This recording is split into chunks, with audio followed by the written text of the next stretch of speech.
A is to B equal 2 is to 3, B is to C equal 4 is to 5, find A is to B is to C. കൊള്ളാം. ഈ ratio പ്രൊപ്പോർഷനകത്ത് വരുന്ന ഒരു type question നമ്മൾ already നമ്മുടെ ചാനലിലുണ്ട്. ഇത് മറ്റൊരു type question ആണ്. നമുക്കൊന്ന് എഴുതി നോക്കാം. A is to B എന്ന് പറഞ്ഞാൽ 2 is to 3 ആണ്. അതുപോലെ B is to C എന്ന് പറഞ്ഞാൽ 4 is to 5 ആണ്. നമ്മൾ മനസ്സിലാക്കേണ്ട ഒരു കാര്യമുണ്ട്, രണ്ടിടത്തും കോമൺ ആയിട്ട് ആരുണ്ടെന്നറിയോ? ബി ഉണ്ട്, ബി. അപ്പോൾ ബീനെ എന്ത് ചെയ്യുക? ബീനെ അങ്ങ് ഈക്വൽ ആക്കുക. ഇതാണ് നമുക്ക് ചെയ്യാൻ പറ്റുന്ന ഫസ്റ്റ് പരിപാടി. ബീനെ എങ്ങനെ ഈക്വൽ ആക്കാം? ഞാൻ ഈ എൻറ്റയർ ടൈമിനെ ഒരു 4 കൊണ്ടും ഇവനെ ഒരു 3 കൊണ്ടും മൾട്ടിപ്ലൈ ചെയ്യാം. അപ്പോൾ എന്താവും? ബി ഈക്വൽ ആവും. എങ്ങനെയാവും? A ഈസ് ടു ബി ഇപ്പോൾ ആരായി മാറി? 8 ഈസ് ടു 12. അതുപോലെ ബി ഈസ് ടു സി ഇപ്പോൾ ആരായി മാറി? 12 ഈസ് ടു 15. ഇപ്പോൾ ബി എന്താടാ?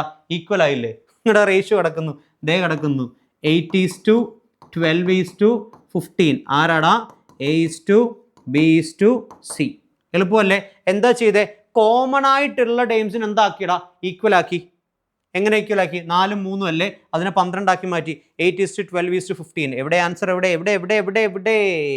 ദേ കിടക്കുന്നു, ഓപ്ഷൻ ഡി. ഈസി.